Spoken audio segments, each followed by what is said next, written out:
안녕하세요. 네, 프라임 스파르타 경찰학원에서 이제 제가 형사법 강의를 이제 진행을 합니다. 장승일이고요.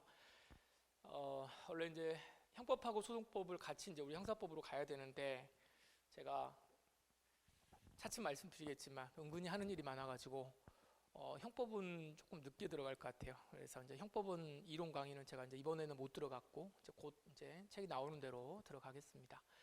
뭐 꼭 형법 형소법을 막 같이 꼭 들어야 되는 건 아닌데 지금은 이제 시험 과목이 이렇게 같이 연결이 되어 있으니까 일단 형법하고 연계가 좀 됐으면 좋았을 텐데 먼저 아무튼 제 사정상 소송법을 먼저 진행을 하겠습니다. 오늘 강의 계획서를 제가 나눠드렸고요. 여러분들이 지금 제가 말을 들어보니까 어쨌든 처음 시작하시는 분은 아니고 그 다음에 우리 강의가 이번에 이 강의도 올인원 강의 뭐 이래가지고 학원에서의 컨셉도 지금 우리가 시간이 좀 그러니까 아주 처음 강의 들으시는 분들은 아니고 당장에 어쨌든 내년 시험을 합격을 하셔야 되는 절체절명에 아무튼 합격을 하셔야죠. 지금 여러분 처음 시작하는 거 아니니까 적어도 한 6개월은 최소한 6개월은 공부를 하셨을 거니까 합격 기간으로 따지면은 이제 이번에 합격을 하더라도 한 1년 만에 합격을 하는 거니까 1년이면 합격하기 딱 좋은 기간인 거고 혹시 더 기간이 좀 더 공부를 했었다. 사실 1년이 넘어가면 제가 이제 봐보니까 시간이 그렇게 이제 1년 공부한 사람이나 1년 반 공부한 사람이나 2년 공부한 사람이나 5년 공부한 사람이나 합격 점수하고는 거의 이제 비슷비슷해요. 점수가. 그래서 시작하면은 1년 안에는 합격을 할 수도 있는 시험이고 합격을 해야 하는 거니까 조금만 더 이제 여러분들 뭐 꼭 형사소송법이 아니더라도 모든 과목에 있어서 최선을 다해서 합격하셨으면 좋겠습니다. 이번에 이제 잠깐 제가 이 첫 시간에 오리엔테이션 간략하게만 하고 바로 수업은 진행을 하겠습니다. 저는 제 소개를 하기가 참 이렇게 쑥스러워가지고 항상 그런데 아무튼 저는 학원에서 이제 강의를 한 거는 언뜻 조용히 이렇게 강의를 해보니까 거의 한 7년 돼가는 것 같아요. 그러니까 6년 7년 돼가는 것 같아요. 근데 사실 이제 완전히 막 몰빵하면서 내가 학원 강의에 목숨 걸어야 되겠다 사실 이렇게 했던 거는 아니고 저는 원래 이제 학교에 오랫동안 있어가지고 학교에 있다가 좀 이렇게 학원에 좀 발 좀 디디면서 쭉 하면서 이렇게 왔습니다. 그래서 변호사 이게 보니까 이제 변호사 시험 학원에서도 했던 것 같고 우리 신림 경찰 간부에 있었고 그 다음에 이제 우리 여기 지금 학원 왔고요. 그 다음에 그 전에는 이제 다른 학원 이름 말하기는 좀 그런데 저기 다른 학원에서 형사소송법하고 형법하고 두 개가 분리되어 있을 때 저는 원래 이제 전공은 형사법인데 이제 저는 원래 전공은 형법이에요. 그러니까 형사법 하는데 이제 여러분 뭐 보니까 뭐 별건 아닌 것 같지만 그래도 박사라고 적어져 있으니까 전공이 이제 그 안에서도 뭔가가 이제 나눠져 있으니까 저는 원래 이제 전공은 형법입니다. 그래서 석사는 위법성에 관련돼서 논문을 썼고 박사는 책임론 썼어요. 그러니까 전형적인 형법 이론 학자입니다. 이제 그런 의미에서는. 근데 제가 볼 때는 수험가에서는 형법 이론이 그렇게 중요하지 않은데 그리고 로스쿨에서도 제가 수업을 했는데 안 가르치거든요. 잘 이론 안 배워요. 실제로 요즘 학원가도 그렇고 변호사 시험에서도 안 가르쳐요. 잘. 그러니까 변호사님들도 미안하지만 제대로 배우지 않기 때문에 이론이 그렇게 중요하지 않아요. 교수님들 사이에서도 이거 별거 의미 없다 이런 식으로 하는데 요즘 은근히 학원가를 보니까 이런 이론이나 학설이라든가 이런 것들이 조금 한두 문제 더 나오고 약간 좀 어렵게 여러분들이 느껴지면 마치 그게 형법의 어떤 뭔가 양이 좀 되는 것처럼 막 이렇게 비중을 늘리려고 하는데 사실 제가 출제자의 입장에서 이렇게 보면 학교 안에서 교수님들의 그런 시각에서 보면 그거는 여러분들한테 한번 이렇게 딱 던져주는 거지 공부량을 늘리라는 게 아니거든요. 근데 조금 아무튼 좀 아쉽긴 합니다. 그런데 이제 형법은 이제 그러하고요. 근데 학원에서는 제가 어떻게 된 게 이제 소송법을 굉장히 오랫동안 강의를 했습니다. 그래서 소송법 강의하는 게 제일 편하거든요. 형법보다는. 사실 여러분들도 공부를 해보셨으니까 아시겠지만 소송법 공부가 훨씬 더 쉽습니다. 그렇지 않나요? 소송법은 못 가르치기도 힘들고 공부를 점수가 안 나오기도 힘들어요. 사실은 이제 해보면 여러분들 뭐 다 아실 거예요. 그래서 그리고 학교에서도요. 그러니까 우리 이제 전공을 하는 입장에서도 대학원 저는 이제 학원 강사하면서 스펙 쌓으려고 대학원 간 게 아니고 원래 쭉 이제 학교에 있다가 여기 이제 나온 거여서 그 전에 이 분위기를 봐보면 사실 이제 형사법에서 소송법 전공하신 분들은 조금 미안하지만 사실 이제 형사법 공부하면 형법이 조금 더 그럴싸한 학문이에요. 학문적으로 보면은. 그래서 소송법은 여러분들 다 공부해봤지만 결국 절차잖아요. 절차, 조문, 조문. 오늘 지금 우리 교재 여러분들한테 나눠드렸지만 조문의 반은 뭐예요? 조문이에요. 조문의 반은 그 책의 반은 조문이고 반은 판례란 말이야. 시험은 실제 정말로 이론 나오지 않고 시험은 더 이상 낼 것도 없고 조문하고 판례입니다. 그러니까 그냥 이렇게 기술적으로 쭉 이렇게 나열된 거 암기하는 정도만 하더라도 아무리 시험이 어려워져도 그렇게 어려운 거는 아니에요. 그러니까 여러분들 공부하는 데 있어서 어려움이 있는 수업 그런 거는 아닙니다.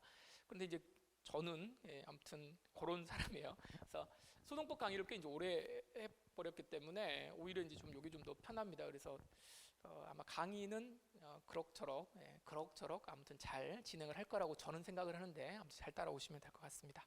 뭐 제 이야기는 갈수록 이제 시간이 좀 지나면 계속 이야기를 하고 저는 이제 여러분들의 도움이 될 만한 경력은 뭐 없어요. 아무튼 뭐 강의를 좀 했다. 그다음에 제가 좀 소송법을 여러분들 하지만 여러분들 이제 학교 가시면 가실 그 중앙경찰학교는 거기에서는 형법 강의를 한 3년 했습니다. 이제 거기도 뭐 가는 구조를 여러분들이 아시는지는 모르겠지만 꽤 아무튼 3년 연속 하기는 쉽진 않거든요. 그래서 쭉 이렇게 있었고 아마 그 안에서도 뭐 교재도 제가 이렇게 집필에 관여를 했었고 그다음에 또 그런 것도 막 양력에 쓰시는 분들도 있던데 뭐 안에서 출제도 하고 여러 가지 학교에서도 또 경찰행정학과 또 별로 이렇게 자랑할 건 아닌데 아무튼 뭐 그렇습니다. 그런 정도의 경력들을 가지고 있어서 제가 입으로 말할 건 아니고 여러분들 가르치고 뭐 하는데 그렇게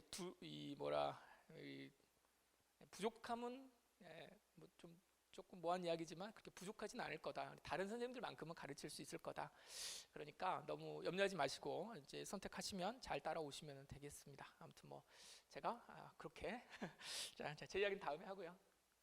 우리 강의 어떻게 진행될 건지만 보겠습니다. 이미 여러분들 형법 하셨기 때문에 커리큘럼은 이렇게 쭉 가는 거는 아시죠? 그래서 마지막에 이제 우리가 요날 이렇게 보는 거고 지금 이제 우리가 올인원으로 제가 형법 강의를 안 했기 때문에 형법 그 기본 강의는 안 했으니까 그리고 아마 여러분들이 뭐 김원옥 선생님이나 박정 변호사님 그 수업을 들으셨을 거니까 쭉 따라오셔서 뭐 아마 그걸로 이제 정리하시면 되고 소송법은 이제 뭐 오늘 뭐 제 수업 들으시면서 따라가시면은 소송법 이론으로 정리하시면 됩니다. 근데 이게 지금 올인원 강의니까 올인원 강의이기도 하고 또 여러분들이 수업을 다 한 번씩 들었기 때문에 너무 이제 기본 이론에 치우치기보다는 뭐 너무 빨리 갈 거는 아니지만 어느 정도 정리된 상태에서 스피디하게 나가겠습니다. 나가고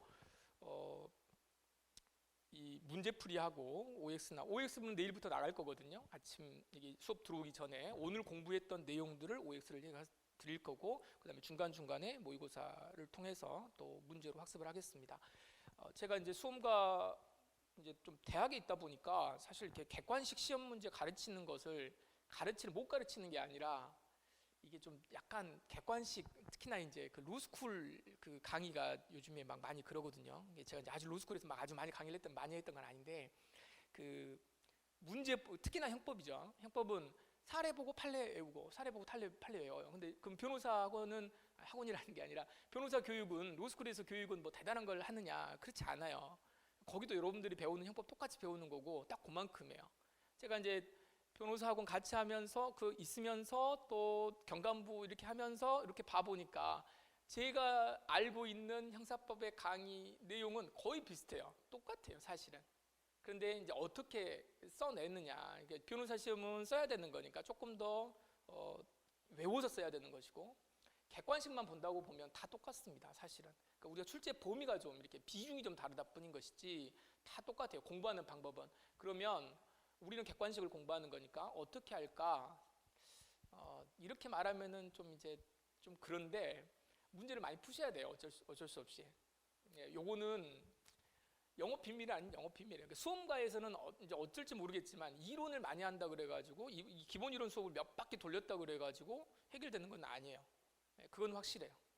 그러니까 이론을 공부할 때 우리 교재를 볼 때 무작정 그냥 읽어주고 밑줄 치고 거기다가 동그라미 치고 별표 치고 한다 그래가지고 내림수가 되는 게 아니기 때문에 반드시 문제풀이는 병행하셔야 됩니다. 아시겠죠? 병행하시고 OX로 보든 뭘로 보든 간에 내가 함정을 만들어 놓고 그 함정이 이렇구나, 여기서 이렇게 트릭을 거는구나, 출제자들은 이런 걸 좋아하는구나, 이 생각을 계속 해야지 이게 흐름을 내가 다 알고 있어, 거기에 목적을 둬버리면 안 돼요. 그러니까 시험이 끝나고 나면은 대체로 우리 학원가에서 지난번 우리 2차 시험 어려웠잖아요. 어려웠을 때 저도 뭐 강평을 올리기는 했습니다만은 많은 선생님들이 뭐 욕하고 막 그랬잖아요. 욕도 하고 여러분들도 막 욕이 막 나왔죠. 나오기도 하고 그 다음에 그럼 대책이 뭐냐라고 이야기를 할 때 앞으로는 여러분 어떻게 해야 돼요? 기출문제만 외우면 안 됩니다라든가 뭐 단순하게 해서는 안 됩니다라든가 판례의 결론만 외워서는 안 됩니다. 또 뭐라고 그래야 흐른 판례의 어떤 그 생성되는 그 과정을 여러분들이 공부하셔야 됩니다. 근데 판례 생성되는 과정을 공부를 하려면 판례를 다 하나씩 판결문을 다 봐야 돼요. 공부 못 해요. 그러니까 그런 말에 속으면 안 돼요. 그러니까 말하는 거는 가르치는 사람은 여러분 좀 더 깊숙하게 좀 더 이렇게 확실하게 공부해야 됩니다. 이제 이런 정도로만 공부를 이해를 하셔야지. 시험은 그게 아니야. 시험은 무조건 어쨌든 결론을 알아야 돼요. 그러니까 저희들이 출제를 해보면 제일 무서운 게 뭐냐면 교수님 이게 좀 이렇게 좀 오답 이게 중복답인 것 같은데요? 라든가 좀 애매모호한데요? 라든가 다른 견해도 있다는데요? 라든가 중앙경찰학교에서 그 졸업시험 출제해가지고 이렇게 딱 이렇게 보냈는데 다른 교수님이 요거는 조금 이상한데요? 라고 말을 하는데요? 이제 뭐라고 말은 못하죠. 출제를 했으니까 하는데요? 라고 연락이 오면 아니 내 생각이 맞을 수도 있죠. 이렇게 보면 이게 맞는데 왜 딴 교수님이 이렇게 했다고? 그런데 순간 무슨 생각이 드냐면 싸우기 싫고 그 말도 맞는 것 같고 그러면 예, 알았어요. 그냥 고치세요. 출제자는 절대 오답 시비 걸리는 거 이런 거 싫어하거든요. 싫어하기도 하고 주관하는 쪽에서도 마찬가지인 거예요. 그래서 출제는 아무리 뭐 이렇게 어렵게 하고 뭐 깊게 하고 막 이렇게 하고 싶어도 한계가 있습니다. 객관식 시험은 어찌됐든 한계가 있어요. 그러니까 강사로서는 저는 가장 좋은 수업이 뭐냐면 주관식 수업하는 거예요. 사례 이렇게 하고 막 이렇게 하는 게 훨씬 더 강사가 매력이 있어요. 여러분들이 썼다고 하더라도 이렇게 쓰면 안 돼. 줄치곤 장문 수업 하듯이 그 정도 해주면 굉장히 권위가 더 살고 막 이러거든요. 마치 정말로 그렇게 써야 될지 그럼 그게 정답인 줄 알고. 근데 사실 또 따지고 보면 그게 정답이 아닐 수도 있거든요. 내 생각이 그렇다는 것이지 실제 그 시험을 채점하는 사람은 또 그렇게 생각하지 않을 수도 있으니까. 그래서 다양하게 공부하는 방법은 주관식 공부할 때 이렇게도 공부하고 이렇게도 써보고 저렇게도 써보고 이렇게 한다고 하지만 여러분들은 어쨌든 간에 어떻게 하셔야 되냐면 물론 어느 정도 지금 다 되어 있겠지만 적어도 60에서 80 정도가 딱 채워져 있어야 되는 건데 그리고 나서 플러스 알파 해가지고 합격을 하는 거기 때문에 너무 이렇게 양을 늘리시면 안 됩니다. 절대로 늘리시면 안 되고 지난번에 내가 공부를 해가지고 85점을 맞았으면 그래고 떨어졌으면 15점을 더 맞기 위해서 뭔가를 막 양을 늘리면은 박살나는 거예요. 그건 진짜 진리예요.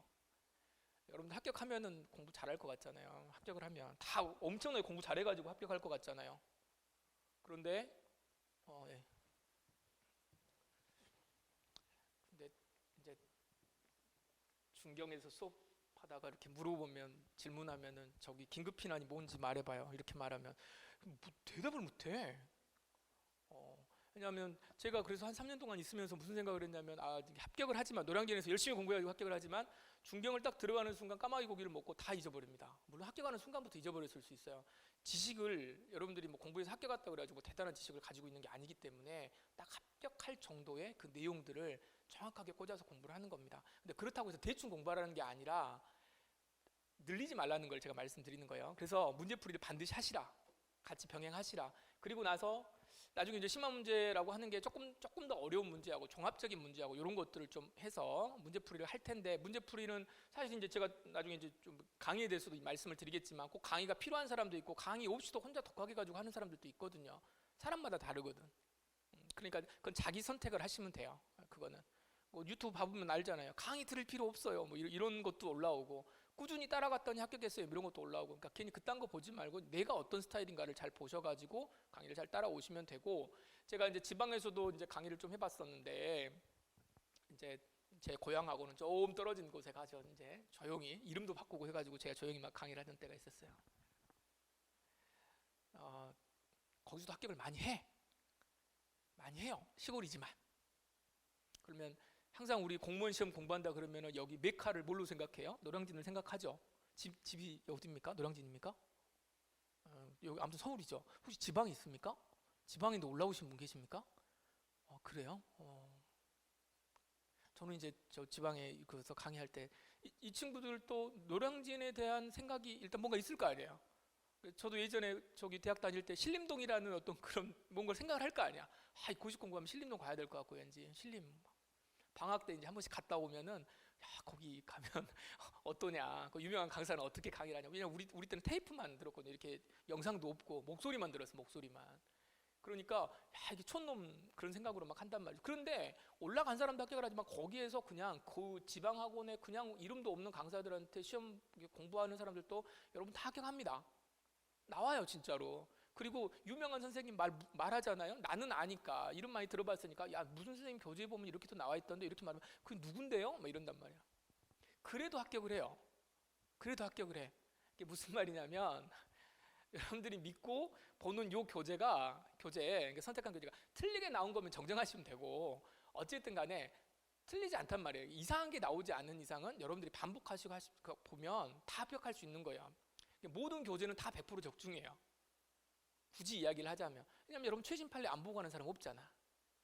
교재 얘기 안 나와 있으면 최신 판례이기 때문에 그것만 보충하면 되는 거지, 뭐가 막 엄청난 강의를 듣고 엄청난 교재를 봐가지고 합격하는 게 아닙니다.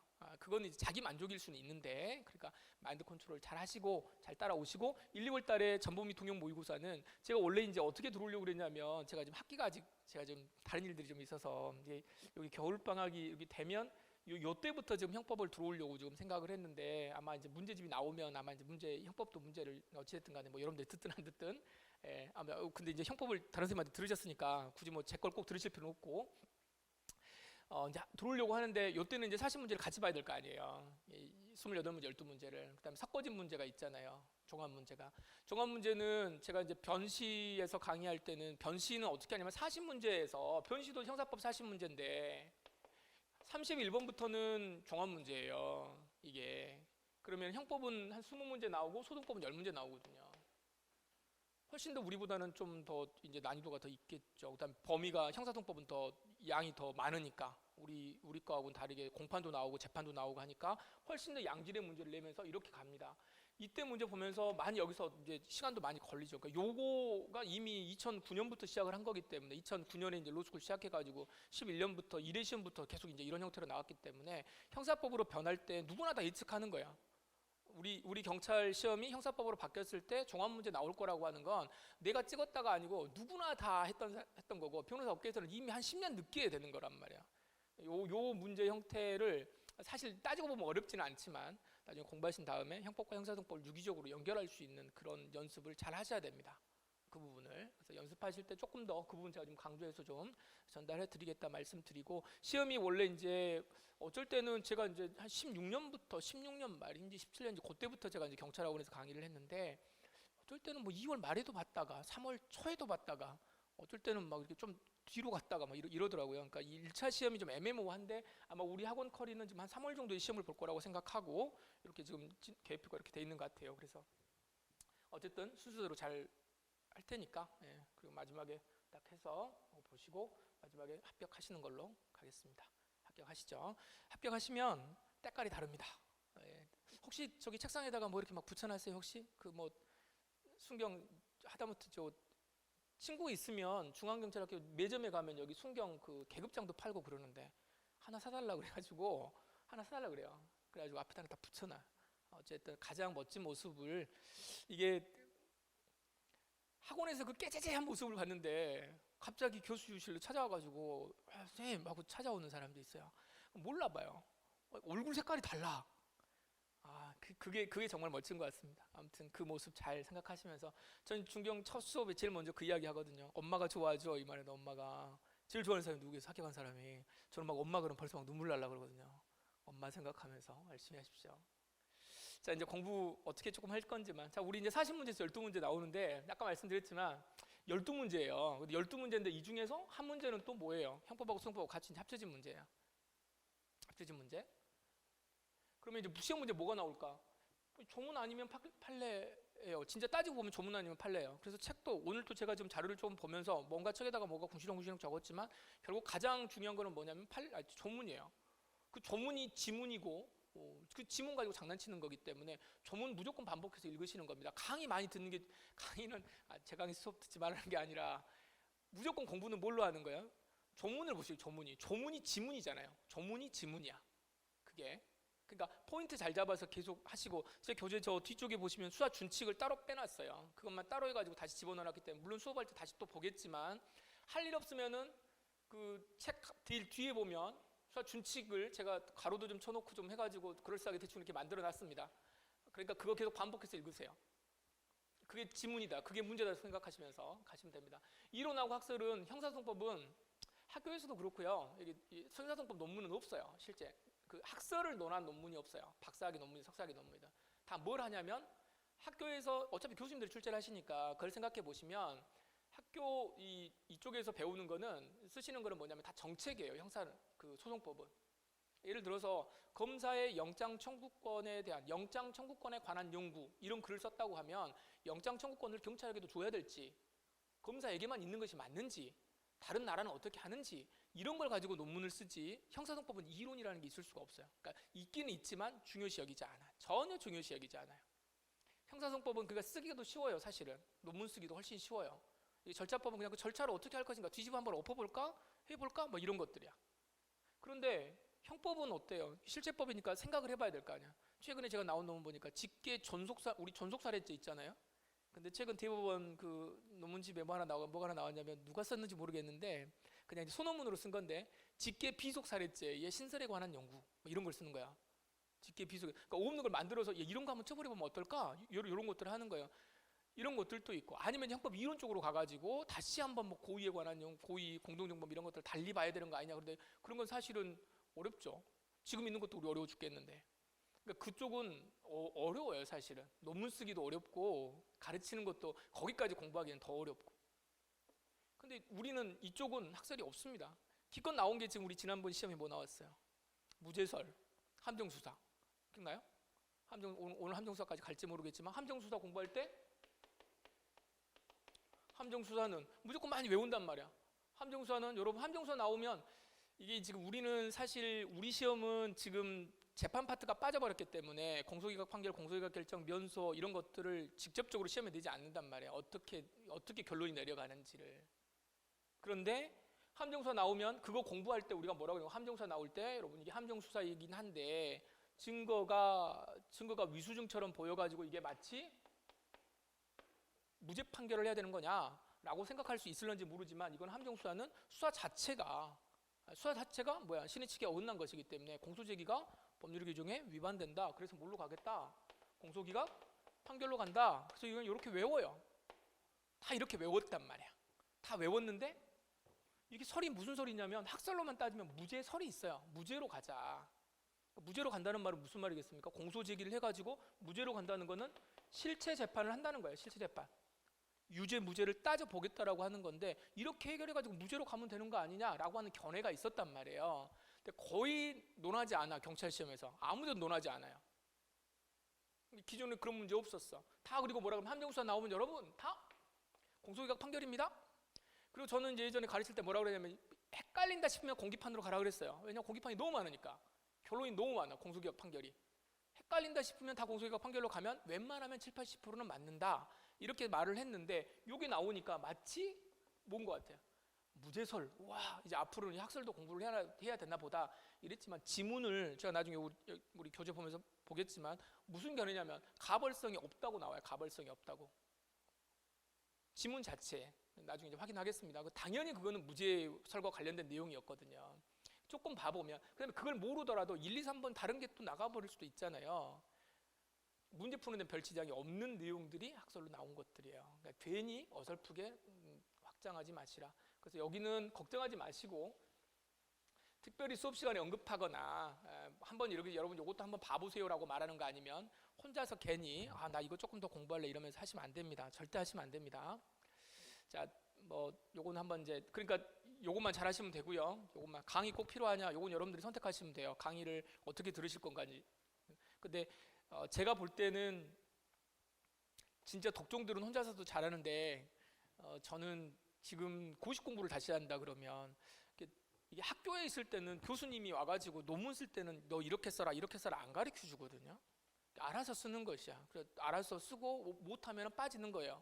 저 못 쓰겠습니다. 그러면 그래, 너는 알아서 살아라. 끝까지 쓰면 쓰는 거예요. 혼자 하는 건데, 시험은 생각해 보니까 학원을 잘 다니고 있으면 어쨌든 간에 학원에서 가르쳐 준 것만 잘 하더라도, 물론 내가 혼자 해가지고도 잘할 수 있는데 학원에서 찍어주는 것만 잘하더라도 학교하는데 아무 지장이 없거든요, 실제. 그러니까 덜 가르쳐 주지 않아. 그러니까 요 커리큘럼만 잘 따라가도 합격을 해요. 그래서 제가 지금 생각해 보면, 예전에 이제 그나마 이제 군대 막 제대하고 나서 고시 공부한다고 이렇게 막 좀 이렇게 했을 때, 그때 저도 약간 건방져가지고 어떻게 했냐면, 예를 들어 모의고사를 봐요. 40문제를 보는데 40문제 보고 시험지 받아가지고 가. 그럼 해설 강의를 들어. 근데 보니까 뒤에 보니까 해설이 다 나와 있어. 그때는 저작권도 좀 아주 이상해가지고 문제 나오면 그날 오후에 신림동 복사집에 종이가 다 깔려요, 시험지가. 그러니까 그냥 시험지 사다가 복사해가지고 친구들끼리 공부 못하는 애들끼리 모여가지고 스터디한다고 앉아서 풀어보고 답 보면 아는 것 같이 느꼈단 말이에요. 그리고 집에다가는 뭐라고 했겠어요? 학원 가야 된다고 이제 돈 받아가지고 그걸로 용돈 나는 거지. 그런 식으로 했던 과거가 있습니다. 제가 제일 후회하는 것 중에 하나예요. 돈이 없어가지고 강의를 못 들으면 관계없고, 내 스타일이 아니어서 그러면 관계없는데, 그냥 어설프게 내가 강의 들을 환경도 되고 이거 따라가면 되는데 내가 그냥 혼자 해야 되겠다라고 생각하다가 밸런스도 깨지고, 나중 시간 되면은 그냥 난 왠지 그냥 쭉 따라가는 사람보다 내가 뭔가 빠진 부분이 있을 것 같고, 이제 이러다 보면 흔들리거든요. 그러니까 제가 볼 때는 이제 뭐 여러분들은 뭐 당연히 뭐 들으시겠지만 강의 잘 따라오시는 게 제가 볼 때는 가장 안전빵이에요. 안전빵. 1등 뽑는 시험 아니기 때문에 평균 이상만 맞으면 합격하는데 별 지장 없다. 기출문제 여전히 굉장히 중요합니다. 기출문제는 진짜 중요해요. 기본적으로 출제할 때는 기존에 지난번 시험에 뭐가 나왔는지 이런 것들, 그러니까 이게 문제를 절대 새롭게 만들어내지 않아요. 만들어낼 수 없어요. 첫 시험이 아니고서는.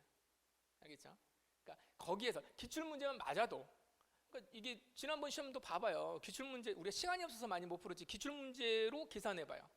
빼보면 합격 다 한단 말이야, 정확하게 알았다고 한다면. 그래서 다시 한번 이거는 강조한다. 특별히 이게 너무 이렇게 소홀히 하지 마시라는 거예요, 기출문제를. 그러니까 답도 보고 예전에 많이 봤으니까 이렇게 하고 넘어가려고 하지 말고 거기에서 뭔가 다양한 것을 빼낼 수 있도록 해야 되는데 그걸 혼자 못하니까 같이 하시자, 이런 이야기입니다. 합격을 하는 데 있어서 좋은 책도 중요하고 좋은 강사도 중요하고 다 그런데, 자, 이거 하나만, 요거 안에 답이 뭘 것 같아요? 뭐가 합격을 만들 것 같습니까? 2초간 생각해봐요. 딱 해가지고 제가 이거 생각해보니까 이거는 제가 자주 쓰는 말이거든요. 뭐의 무게가 합격을 만들 것 같아요?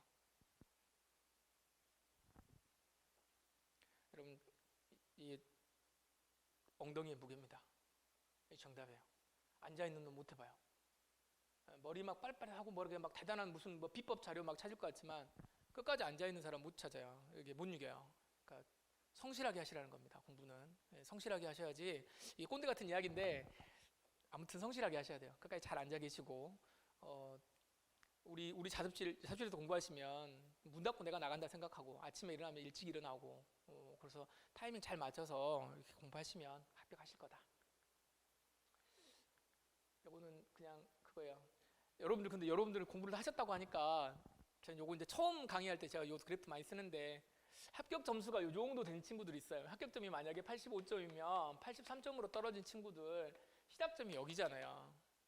이렇게 해가지고 마지막에 여기를 넘겨야 되는데 요 친구들보다 의외로 한 6개월, 이게 처음 아무것도 모르는 친구들이 이렇게 해가지고 올라가서 합격하는 비율이 더 높을 수도 있습니다. 그러니까 이게 마지막에 가속도가 붙어야 돼요. 그러니까 공부하셨던 분들은 요 그래프 한번 생각해봐요. 내가 이제 요 정도 있었을 때 굉장히 불안합니다. 그러니까 내가 모른다고 생각하고 다시 한번 떨어지고 나면은 내가 여기서 2점만 하면 올라가겠지라고 생각하는데 그게 그렇게 수험적으로 맞지 않아요. 그렇게 따지면은 재수 3수 했으면 내가 뭐 3시 4시 했고 지난번에 내가 최종 붙었으면은 뭔가 될 것 같지만 안 될 확률이, 안 된 친구들 굉장히 많거든요. 그러니까 못 모를 때 합격하시는 게 제일 좋아요. 그러면 그러니까 공부할 때 그러니까 이 정도의 가속도를 가지고 축 치고 가셔야 된다. 그러니까 얼마 안 남았잖아요. 6개월 지금 안 남았을 거 아닙니까? 시험으로 따지면 6개월도 아니잖아요. 저는 이제 여러분들 합격한 모습을 보면 처음에 왔을 때, 학원 왔을 때 학원가에서 제가 3개월 만에 합격한 친구 봤거든요. 진짜 딱 3개월 와가지고 뭐 어떻게 해야 돼요? 물론 이제 그 친구는 영어가 있을 텐데 영어가 베이스가 된 친구예요. 근데 딱 정말로 3개월 만에 딱 붙어가지고 그냥 가는 거지. 외우는 것도 외우는 거지만 아무튼 열심히 하면서 쭉 가는 친구예요. 근데 이제 작년에 뭐 이제 지난번에 내가 최종에서 떨어졌네 어쩌네 뭐 이러면서 약간 비리비리하면서 수업 들으면 뭐 함정수 나 다 아는 건데 뭐 굳이 뭐 듣고 싶지도 않고 알아도 모르는 것 같고 몰라도 아는 것 같고 막 이제 이런 상황이 돼버리면 굉장히 머리 아프니까 항상 겸손하게 공부를 하시라. 그래서 제가 요 그래프 한번 말이 많네요. 자, 기본 강의는 14회 이번에 강의하고요. 똑같이 4시간 하니까 54강입니다. 54강이면 제가 볼 때는 시간이 조금 남아요. 약간 남을 수 있어요. 그래서 남을 수도 있는데 뭐 또 하기에 따라 다르니까 어쩔지 모르겠습니다만 조금 시간이 좀 남을 것 같은데 아무튼 최대한 문제풀이나 OX나 이런 것들 잘 정리하고 복습 OX 제공할 거고 유형 문제풀이도 같이 진행하면서 54회 진행하겠습니다. 자, 출제 범위 잠깐 요거까지만 보고 잠시 보죠. 뭐 다 아시겠습니다만 수사하고 공판 절차에서 수사하고 공판이 나오는 건데 요 공판에서 뭐만 나오냐면 증거만 나오잖아요. 시험이. 혹시 이 전 개정되기 전에 공부하셨던 분 있습니까? 그때 수험생활 하셨던 분 있어요? 이게 이제 공부를 하셨던 분은 나름대로 이게 좀 줄어들었다라고 생각을 할 텐데 그렇지 않은 사람은 이제 요것도 지금 굉장히 좀 힘들게 이야기를 하죠. 어차피 여기가 지금 앞에서부터 여기서부터 여기까지는 뭐 하는 거냐면 수사인데 수사하고 수사 끝나고 나면은 기소를 하게 되면은 이제 공판 절차가 시작이 되니까 공판 절차라는 게 재판이 시작되는 거여서 재판은 어떻게 이루어지는가라고 하는 것들이 쭉 나와요. 그러니까 공소장을 어떻게 던지고 공소장 던지는 것부터 시작을 해서 공소장 받으면 어떻게 해야 되는 것인지 재판 준비 절차는 어떻게 해야 되는 것인지 뭐 이런 것들이 굉장히 많이 나오고 국민참여 재판은 또 어떻게 하는 것인지 간이 공판은 어떻게 하는 것인지 이런 것들이 쭉 나오고 그러는데 그런 거 다 이제 빼버리고 뭐만 공부하는 거냐면 재판을 하는 목적이 뭐예요? 재판하는 목적이 유죄 무죄를 가리기 위한 건데 검사 입장, 수사기관 입장에서 보면 뭐 하자는 거예요? 유죄를 확증하려고 유죄 입증하려고 하는 거죠. 검사가 여러분들이나 검사가 수사기관 열심히 노력해가지고 무죄를 확증하고 싶은 사람은 없으니까 유죄를 확증하려고 한단 말이에요. 유죄를 확증하려면은 307조 1항에서 뭐라고 나오냐면 증거에 의한다 그러거든. 재판은 증거에 의한다. 그러니까 증거를 계속 수집하는 거죠. 2단계도 증거 수집하는 거고 이 증거 여기에서 얻어진 증거를 가지고 가서 판사님 앞에다가 가져다 놓으면 판사가 요 증거를 토대로 해서 뭘로 갈 거냐 유죄로 갈 거냐 무죄로 갈 거냐를 판단하는 절차인데 요 틀 자체가 공판 절차라고 하는데 공판 절차는 판사가 굉장히 주도적으로 하는 것이어서 이거 우리가 경찰은 굳이 이런 거 공부할 필요가 없는 것 같아 라고 하고 결국 우리가 수집했던 증거가 판사 앞에 가서 소위 증거 능력이 있는 증거로서 어떻게 작용을 할 것인가 요것만 우리 공부합시다 이제 이래버린 거예요. 전 개인적으로는 별로 좋지 않은 것 같아. 너무 줄여놨어요. 이게 경찰을 약간 좀 여러분들한테는 좀 다행이지만 경찰을 너무 이렇게 여러분들 요거 하니까 공소시효를 안 배우거든요. 범위가 굳이 이야기하면 공소시효를 안 배워. 경찰이 합격하면 공소시효를 몰라요. 물론 어느 정도는 알겠지. 근데 시험에는 범위는 없어. 공소시효도 시험 범위 없는 경찰을 만들어가지고 뭘 어쩌자는 것이었는지는 모르겠으나 현실은 그렇다는 거죠. 증거 이렇게 된단 말이에요. 그래서 이 증거는 사실은 그런데 307조부터 쭉 가는데요. 307조부터 전문 증거는 311조부터 316조까지고 그 다음에 뒤에 317조, 318조 조문상으로만 놓고 보면 얼마 되지도 않아요. 그렇잖아요. 얼마 되지도 않고 공부를 좀 오래 한 사람은 이거 다 알아요. 이거 못 외우고 있는 사람은 별로 없단 말이에요. 이 수능법 다 공부한 사람들 중에 312조가 어떻게 되는지 313조가 뭔지 요건이 뭔지 뭐 적부터 해가지고 이제 외우잖아. 요거는 그런데 문제가 좀 어려워졌어요. 생각보다. 왜냐하면 이 부분에 대해서 뭐가 나오냐면 여기 이제 드디어 모든 게 이제 케이스화 시켜버렸기 때문에 케이스화 시켰는데 이것도 이제 케이스는 케이스 공부를 안 해본 사람은 나올 때마다 이건 또 무슨 케이스지? 이렇게 말하지만 주관식을 많이 공부해보고 사례를 많이 공부를 해보면 케이스는 내는 게 또 정해져 있어요. 꼭 어떤 놈은 죽어야 되는 거야. 갑과 을, 병 나왔을 때 참고인으로 진술했던 사경 앞에서 들어가가지고 진술했던 놈은 꼭 죽게 돼 있어요. 물어보는 건 뭐겠어? 그놈이 남겨놓고 죽은 진술조서의 증거 능력은 어떠한 요건을 갖춰야 되는가? 뭐 이런 것들이 다 정형화되어 있단 말이에요. 틀에만 맞추면 되는 것이지. 틀에만 맞추면 원래 기본적으로 이론을 공부하고 사례 몇 개만 공부하고 나면 사실은 별거 없습니다. 진짜로 별거 없어요. 막상 하고 나면 이게 막 대단한 것 같아가지고 시간을 많이 잡아놔도 몇 개 하고 나면 없어요. 대신 여러분들 연습을 좀 하셔야죠. 아, 이 사례구나. 읽다 보면 누가 죽겠구나 이럴 수도 있고, 조금 더 심하게 나가면 저는 이제 사례 수업할 때는 지문 안 읽어도요. 지문 안 읽어, 저기 저 문제 설문 사례 케이스를 안 읽어도 밑에만 쭉 읽잖아요. 답이 손 들고 서 있어. 진짜로 답이 서 있어요. 확인만 좀 해주면 돼요. 그러니까 절대 겁먹지 마시라는 거. 그래서 여기는 그렇게 제대로 요 틀만 공부하시면 어렵지 않습니다. 이건 제가 잘 아무튼 뭐 다른 선생님도 잘 가르치지만 이거 정말 쉬운 거예요. 쉬운 거. 어렵지 않아요.